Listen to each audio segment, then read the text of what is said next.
عقل دنگ رہ جاتی ہے. سائنٹسٹ کہتے ہیں کہ ایک چائے کے چمچ میں اتنے جینز آتے ہیں اور ان کے اندر اتنا ڈیٹا کوڈ ہو سکتا ہے. تو قرآن بھی تو یہ کہہ رہا ہے افلا ينظرون الى الابل كيف خلقت.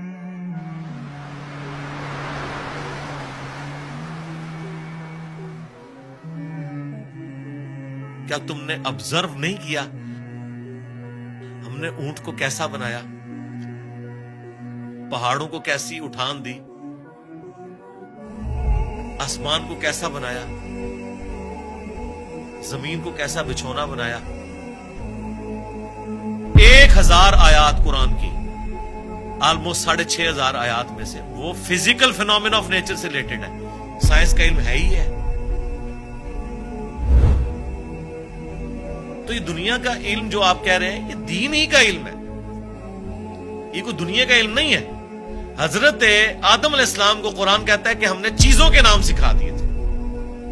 یہ تو نہیں کہتا کہ بتا دیے تھے کہ اللہ تعالیٰ کے نام کے 3 دفعہ پڑھنے ہیں تو یہ ثواب ہوگا. ہر چیز کا نام سکھا دیا تھا. پوٹینشلی وہ ان کے دماغ میں وہ درخت بو دیا گیا تھا جو آج اتنا بڑا ہو چکا ہے کہ انسان نے ایسے جہاز بنا لیے ہیں جو 500-600 مسافروں کو لے کے 8000 کلومیٹر تک بغیر ریفیولنگ کے اڑ سکتے ہیں. اور اڑتے نہیں, صرف لینڈ بھی کرتے ہیں. یہ سب سے مشکل کام ہے. لوگ کہتے ہیں جی میزائل ٹیکنالوجی مشکل ہے. جناب میزائل ٹیکنالوجی تو شاید ہی کوئی نہیں جو یہ بوئنگ کی ٹیکنالوجی ہے, کیونکہ میزائل تو آپ نے چھوڑنا ہے, اس نے پھٹنا ہے, واپس نہیں آپ نے اتارنا. لیکن سپیس شٹل کو, بوئنگ جہاز کو اڑا کے آپ نے اتارنا بھی ہے, بندے بیچ میں بیٹھے ہوئے ہیں. یہ مشکل ٹیکنالوجی ہے. تو کر کے دکھایا نا. یہ انسان جب بھی کوئی چیز ڈسکور کرتا ہے نا, سب سے پہلے اس کا نام رکھتا ہے. تو پوٹینشلی آدم علیہ السلام کو تمام چیزوں کے نام سکھا دیے تھے جو فرشتوں کو بھی نہیں آتے تھے. انسان کی فضیلت اسی عقل کی وجہ سے. تو یہ کوئی دنیا کا علم نہیں ہے, یہ اللہ تعالی کا فعل ہے. یہ کائنات ہے کہ نہیں؟ قرآن اللہ کا کلام ہے اور کائنات اللہ کا فعل ہے. اللہ نے بنائی ہے نا, کریٹر نے. اللہ کے فعل کا علم حاصل کرنا یہ دنیا داری کیسے ہو گئی؟ یہ دنیا داری اس صورت میں ہوگی جب اس کے بعد آپ خدا کو نہ پہچانیں. وہ تو سر قرآن پڑھ کے بھی اگر آپ نے خدا کو نہیں پہچانا اور قرآن بیچنے کا ذریعہ اور چندے کمانے کا ذریعہ بنایا تو آپ سے ایک فزکس کا پروفیسر بہتر ہے.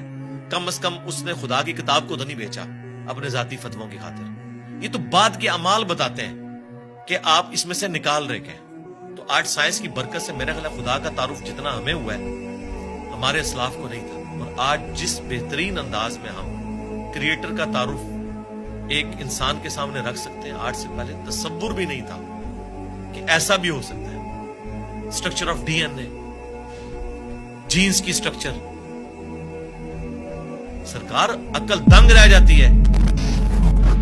سائنٹسٹ کہتے ہیں کہ ایک چائے کے چمچ میں اتنے جینز آتے ہیں اور ان کے اندر اتنا ڈیٹا کوڈ ہو سکتا ہے جتنی انسانی تاریخ میں آج تک کتابیں دنیا کی لائبریریز میں پڑھی ہوئی.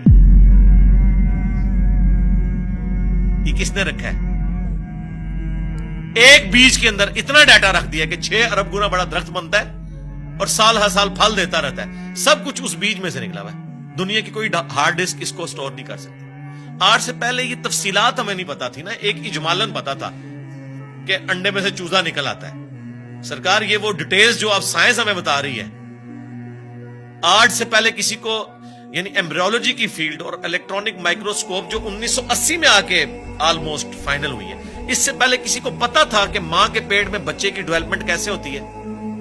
کیا صحابہ کرام نے یہ دیکھا ہوا تھا؟ ان کا تو ایمان بالغیب تھا. ہم تو پریشان ہو جاتے ہیں کہ یار لوگ تو کہہ رہے ہیں جادو دیکھنا ہے تو یہ دیکھو.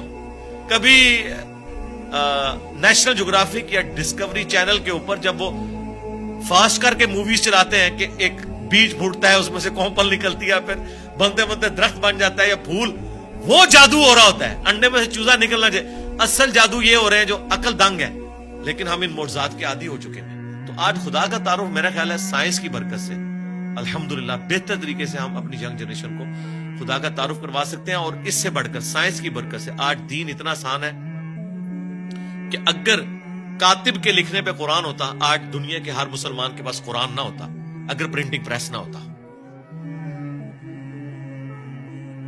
یہ بخاری مسلم یہاں نہ پڑھی ہوئی ہوتی. اگر کاتب بھی لکھ رہے ہوتے، اگر موچی جوتیاں بنا رہے ہوتے نا، تو آج آدھی دنیا ننگے پاؤں ہوتی جتنی دنیا کی آبادی ہو چکی ہے. تو سائنس نے ہمیں دین پہ چلنا بھی آسان کیا ہے. آج مساجد کے اندر جتنی فیسلٹیز آپ کو نظر آ رہی ہیں، یہ اجمیر شریف والوں نے دی ہیں آپ کو، یہ بغداد شریف والوں نے دی ہیں، یہ رائے ونڈ شریف والوں نے دی ہیں آپ کو، ملتان شریف والوں نے دی ہیں. نہیں سرکار، یہ سائنس نے آپ کو دی ہے. تو ہمیں تو سائنس کو گلے سے لگانا چاہیے تھا کہ اس نے ریلیجن پہ چلنا سا. یہ جو میں اور آپ بیٹھ کے بات کر رہے ہیں، آپ 1 روپیہ بھی خرچ نہیں کریں گے اور دنیا کے سارے بر اعظموں میں آپ کی ویڈیو پہنچ جائے گی. اگر آپ کو کوئی ٹی وی چینل انٹرنیشنل خریدنا پڑ جائے، آپ کی نسلیں بھی پیسہ جوڑیں تو نہیں خرید سکتی. یوٹیوب نے آپ کو فری دے دیا، الٹا آپ کو مونیٹائزیشن کے وہ پیسے بھی دیتا ہے اپلوڈ کرنے کے. سرکار، یہ سائنس کی برکت سے سب کچھ ہوا ہے. تو احسان فراموش نہ بنے، سائنس نے آپ کو بہت کچھ دیا.